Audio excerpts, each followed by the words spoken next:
arquitetura da cidade. O seu Aristides nasceu em Joaquim Egídio, uma fazenda na área rural de Campinas.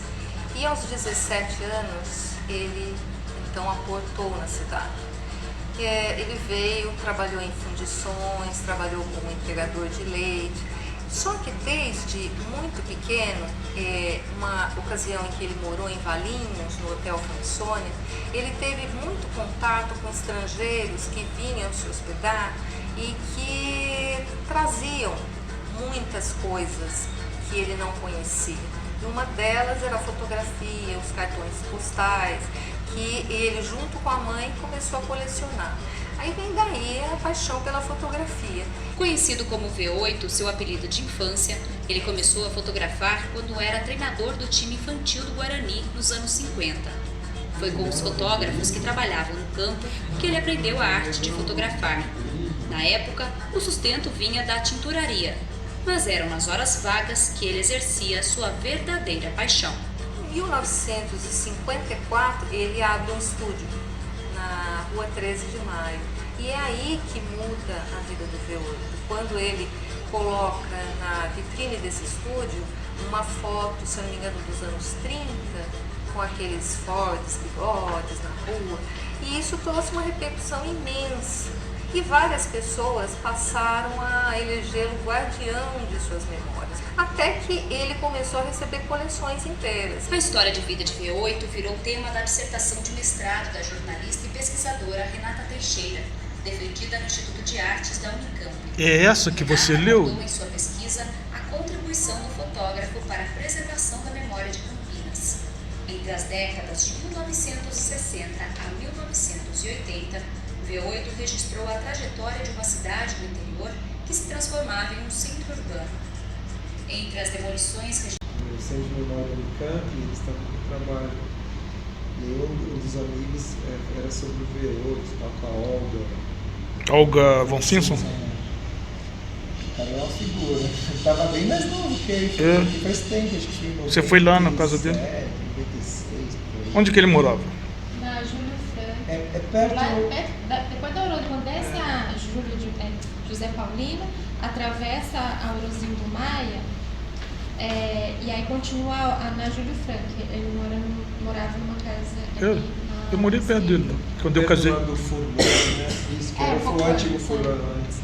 Um pouco antes da praça. Ah, é perto do Furlan? E eu lembro da foto desse senhor negro no cafezal. Ele mostrou pra gente essa foto. É um ator, ele explicou e tal. Inclusive, uma das fotos desse daí, ele chegou assim, mostrou assim pra gente, ó, que não tem só, a sombra aqui não ficou legal, a luz não ficou legal. Caso corou na sua frente. Não, daí pra gente. Aí deu umas fotos lá que ele não gostava do pessoal. Mas era uma figuraça, assim. E acho que nessa época ele tava querendo... Essa época era o quê? Que década que era? Pro Centro de Memória. Que década? Final de 90. Final de 90? 97, por aí. Sim, a tese conta bastante a história, é uma dissertação de mestrado, né? Conta bastante toda essa história da família, como é que ele nasceu. Ele nasceu numa fazenda, né?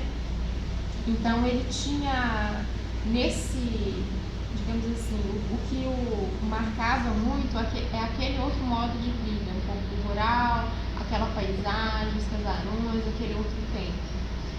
E aí ele vem para Campinas, começa a trabalhar na indústria, em fábricas e tal, mas ele não se adapta muito. E tinha, como ela mencionou ali, aquele gosto pela fotografia, mas a fotografia também era, digamos assim, abrir um estúdio fotográfico naquele período era uma coisa bem difícil. Primeiro, Campinas, uma cidade altamente racista. Segundo, havia naquela época uma série de fotógrafos com estúdios, fotógrafos que ela menciona aqui, que trabalhavam, era fotoclubismo, Gilberto de Biasi e outros que tinham seus estúdios e atendiam a elite. E nesse momento, as camadas mais pobres, tal, eles ainda não tinham uma condição assim de fazer fotos de estúdio, faziam mais 3x4. Então, o primeiro estúdio dele foi estúdio de fotos assim, mais 3x4. E ao mesmo tempo, ele tinha com a mãe dele tinha uma tinturaria, e era dali que era o sustento principal dele. A tinturaria é uma lavanderia, não é isso? Lavanderia. Mas ela tinha mesmo? Sim, e aí eles lavavam os uniformes do Guarani, e ele começa também a treinar os times mais jovens do Guarani, os times de base do Guarani. E dizem que era muito bom técnico, que era inovador e tudo mais, os depoimentos das pessoas. Ah, que legal. Eu acho que o Lucas ia gostar disso, Bruno.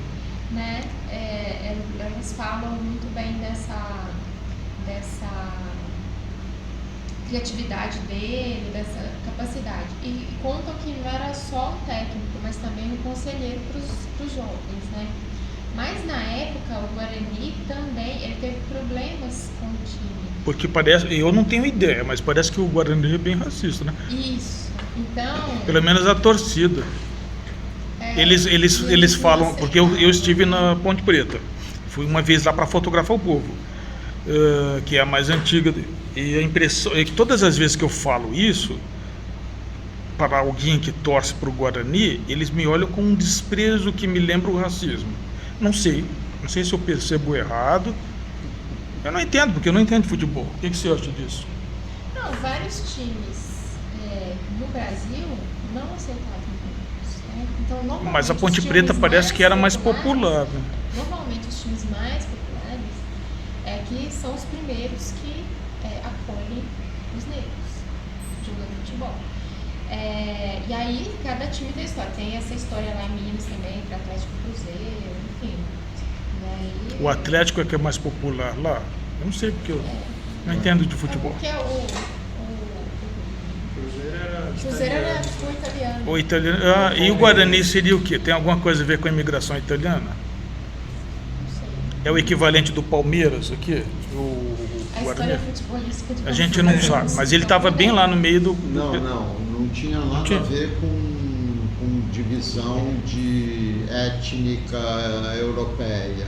Tinha a ver com ser o anti-Ponte Preta. Porque a Ponte Preta é mais antiga e era um time popular com a população negra muito presente, e o Guarani era um time mais elitizado, e enfim, essa diferença entre eles. O campo do Guarani ficava onde é o Guanabara hoje. Onde é o Guanabara? O V8 ele fotografa tudo isso, porque ele era apaixonado pelo Guarani. Ali na Mogiana. Eu vi. Mas sabe que uma coisa raríssima aqui nessa escola é alguém que torça por algum time de Campinas. Não tem. É só de São Paulo. Eu já vi um ou outro aí da Ponte Preta. Meninos aqui dos nossos alunos, do Guarani nunca vi nenhum, mas já vi professor aí. Mas nem professor torce, né? Aqui é sempre pro time de São Paulo. É raro. Eu acho que mas é uma mudança grande também. Por quê? É porque... Você é paulistano. É igual o São Paulo. O São Paulo é o time das elites, né? Lá tem o São Paulo é pó de arroz, tal, em relação o Corinthians já o time que primeiro negro acho que ele jogar foi no Corinthians. E você é o quê? Sou corintiano, claro. Não, mas hoje em dia isso já não faz tanto sentido, porque quando você teve uma análise lá de torcidas de São Paulo, colocou que a torcida economicamente mais rica do Brasil era do Corinthians, né? Porque, é claro, é uma torcida que está crescendo, que foi campeão mundial, então os meninos hoje só querem torcer para quem vence.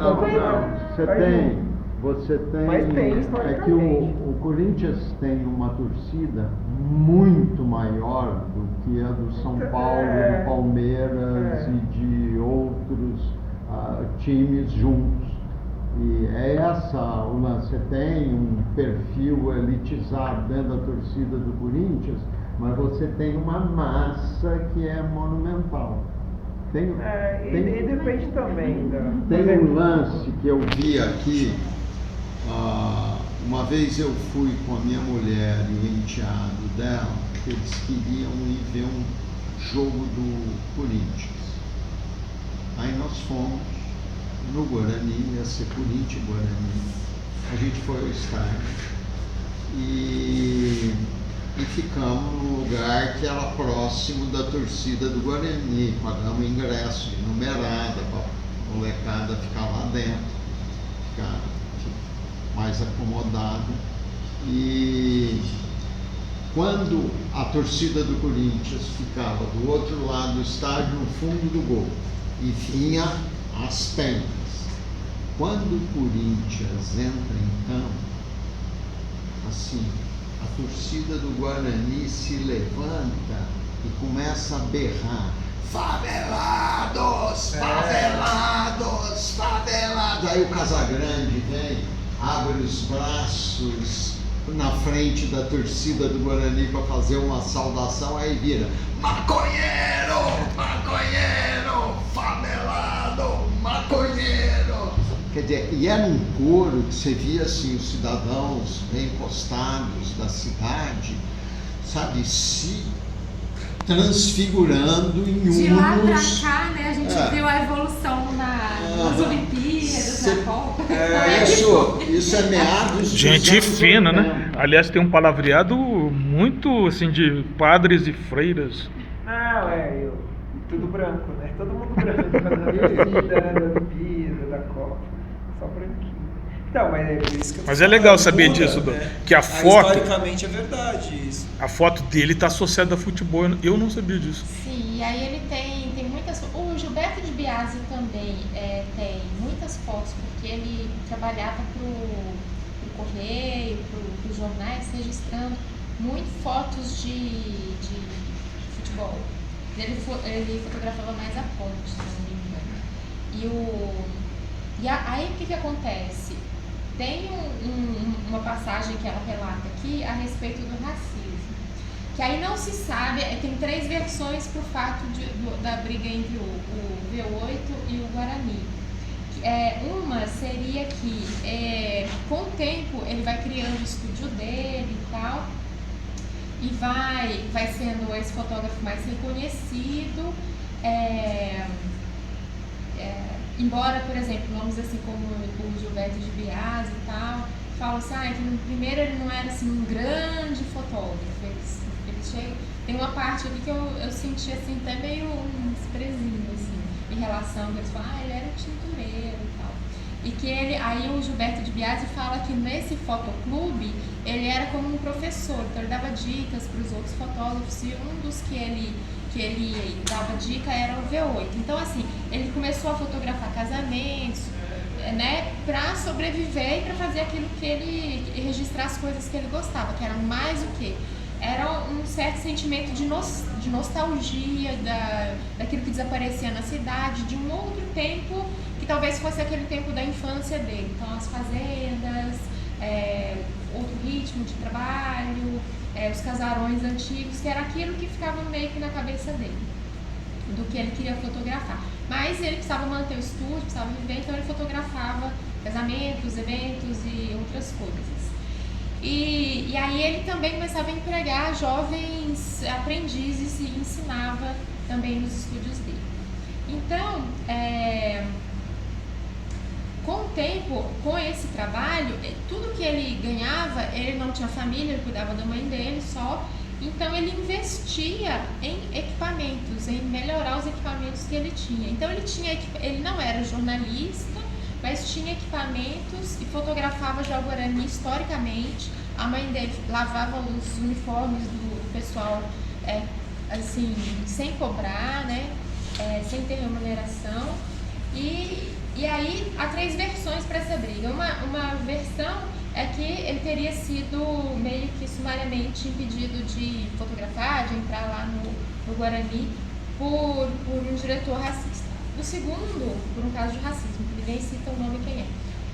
A segunda versão é de que começou-se a exigir na porta dos estádios uma credencial de jornalista para fazer o registro fotográfico. E como ele não era jornalista, apesar de ter todo o equipamento, de ser super dedicado ao Guarani, ter tido toda uma história de ser técnico dos times juvenis e tal, ele teve essa mágoa de ser impedido de fotografar oficialmente. E a terceira versão é de que quando a mãe dele morre, tendo ela prestado muitos serviços e tal, ele teria pedido ao diretor do Guarani a bandeira do Guarani para colocar no caixão, sobre o caixão dela, e teria sido recusado, tipo assim, não é para qualquer um. Então, quer dizer, né, foi uma grande marca. Tem uma outra passagem, em relação ao Guarani, só para finalizar essa parte, tem uma outra passagem que ele teria chegado até a ser técnico das categorias profissionais. Mas, pelo jeito simples de falar dele, como tinha o técnico da entrevista, do jogo e tal, então o pessoal também, né, que é um outro tipo de manifestação racista também, os modos de falar, os saberes. Mas ele continua apaixonado pelo Guarani, pelo Pernambucano. Na casa dele tem uma grade ainda que ele mandou fazer que parecia um relógio com 10 numerais romanos, assim. E aí era um mistério, né? E ela só conta o que era o simbolismo dessa grade. Você chegou quando você foi lá, você lembra? Então não sei se dá pra vocês verem aqui. Então aí no final, o que é? Será que é um relógio, não é? E aí depois ela conta que tem a ver com uma certa religiosidade dele, que é meio que em relação aos 10 mandamentos, alguma coisa assim. Mas ele não era cristão, assim, ele era da Umbanda. E ele tinha uma faceta que era de... Ele tem um episódio que o Vado que conta, né? Que ele tinha um caboclo, que é o quebra-galho. Caboclo, quebra-galho, que ele incorporava. E aí ele tinha uma missão que era de fazer um certo xarope com mel, com plantas, que isso também vem de uma outra tradição, né? Uma tradição mais popular, uma tradição mais ancestral. Que é ligado ao fato de que nas populações africanas que não tinham acesso à medicina, que era caro, era só, né, para os brancos possíveis, eram essas as práticas que eles tinham acesso, e também que vinham do conhecimento ancestral, né? A etnobotânica, no caso, que é a que estuda isso do ponto de vista científico, mas vai atrás dessas tradições, porque são fármacos. A gente tem um doutorando aqui, que está fazendo, é o Rafael, está fazendo parte da equipe docente, que ele está fazendo o doutorado lá em biologia na Unicamp, estudando exatamente isso. Teve um programa em Campinas que os postos de saúde distribuíam remédios fitoterápicos, né? Infelizmente acabaram com esse problema. Mas, enfim. Depois um protesto da indústria farmacêutica. Um pequeno lobby. Se ele dava esse xarope sem vender, assim, era uma coisa que ele tinha. Há uma narrativa sobre o trabalho fotográfico dele, né? Então aí vamos falar mais da fotografia. E de que ele não ligava muito para essa questão financeira, assim, que era mais uma parte. Tem uma passagem que um dos entrevistados cita, é um que trabalhou com ele no estúdio dele. Que ele cita que as pessoas, essas que faziam fotos de casamento e tal, elas pediam para fazer a foto, provavelmente não tinham dinheiro para ir lá resgatar, e ele ficava com as pilhas de fotografias lá. E aí ele começou a colocar as fotos de cabeça para baixo na vitrine e fazer um apelo, que era o seguinte: venha buscar suas fotos antes que seus netos venham buscar. E aí as pessoas foram lá e foram buscando, mesmo com pagamento ou sem pagamento. E aí a questão das recolhas, né? O que ele vai recolhendo da cidade. Então, eram fotografias de fazendas, de espaços da cidade como o Mercadão, espaços emblemáticos, né? O Mercadão, a Catedral, as casas dos barões, enfim, eram também fotografias de família. Uma das coleções que ele recebe inteira, assim, parece que é uma das primeiras que ele recebe, que a família doa, que era do Ciro Excel Magro. Que é o nome de uma escola vizinho aqui. Isso. Não é vizinho, será que é vizinho? Mas A o escola professor... é ali no São Fernando. E aí, quando ele falece, a família, a esposa chama ele lá e doa toda a coleção para ele. E aí isso começou... Você teve ideia de quem que é o Ciro Excel Magro? Tem aqui, tem umas Porque a gente não fotos tem a menor aqui. ideia. É uma das escolas municipais, mas ninguém sabe. Era uma família de elite da cidade, né? Tem uma coisa no V8 que é sobre... que muitas vezes dá a impressão de que teria um viés no trabalho dele, no recorte que ele faz, que é um pensamento meio colonizado mesmo, de que de registrar aquilo que é importante ou aquilo que é da elite, enfim. Mas ela consegue, essa pesquisadora, a Renata, ela consegue fazer uma entrevista. Na época ele estava desaparecido, ninguém sabia onde é que ele estava. Foi o seguinte: depois que você foi na casa dele, teve o Roberto Amaral, Roberto Amaral Lapa, que fundou o Centro de Memória. José Roberto Amaral fundou o Centro de Memória da Unicamp. Ele tinha, né, nessa época aí, onde nos anos 90 e tal, já havia, vamos falar, né? Teve o bicentenário da cidade, 1974. A prefeitura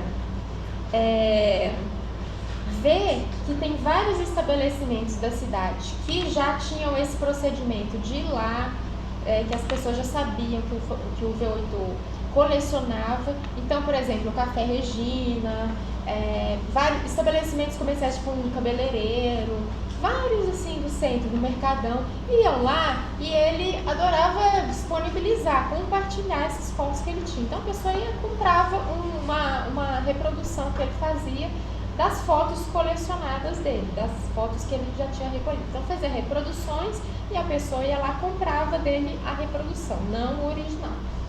E aí a pessoa expunha no estabelecimento comercial. Então, quer dizer, já havia na cidade uma certa consciência de que ele era uma pessoa, e ele punha lá um selinho lá, V8. Então, né, o estúdio V8. Então, as pessoas já tinham referência de que ele colecionava, de que ele tinha imagens da cidade antiga, né, de uma Campinas que não existia mais, ou que já tinha morrido, que estava morrendo, alguma coisa assim. Isso era o imaginário que estava na época. E isso era corrente, era uma prática já bastante difundida na cidade. E aí, a prefeitura, na época das comemorações do bicentenário da cidade, em 74, resolve fazer uma exposição com umas 50, mais ou menos, ou mais, não sei, um número grande de fotografias da Campinas antiga. E aí recorre ao V8. E ele põe um preço para fazer as reproduções e tal, e chega num ponto em que a prefeitura dá o calote no V8. E fala que era muito caro, não sei o quê, mas parece que ele já tinha feito, e ele falou, então leva. E aí, mas ficou, né? Será que eu conheci? Tinha na biblioteca uma série de... Isso, tá lá no MIS hoje. Tá no MIS? Eu não sabia. O que acontece? E aí, isso é exposto no saguão da prefeitura. Tinha sido combinado que ia ficar por 60 dias. Depois de 2 ou 3 semanas, o negócio já não... Ele foi levar lá pessoas para ver, já não estava mais lá. E aí, eles tinham perdido a noção de onde tinha parado. essas fotos e tinha ido lá para a biblioteca. E aí, Eu vi, qual eu me que lembro era que foi a a mágoa primeira dele também? contato que eu tive com foto antiga de Campinas foi através da biblioteca Manuel Zinck. Então, aí estavam expostas essas fotos na biblioteca sem o selo do V8.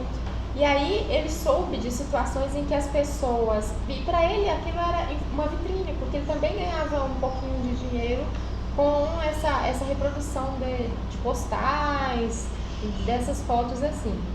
Então, ele acabava perdendo a possibilidade das pessoas saberem que era dele e irem lá buscar fotos, né? As pessoas dizem que funcionários da biblioteca Mão Formax diziam, isso aí é de um fotógrafo que não tira mais foto e tal. Então, isso é o que está relatado aí, né? Então, o que acontece? Essas fotos, a gente sabe que elas foram itineraram na biblioteca, chegaram lá no MIS, eu não sei em que época que chegaram, mas já chegaram assim bastante deterioradas, com cupinhos, enfim. E o que o MIS fez com essas fotos? Você lembra? Ah, não pode falar.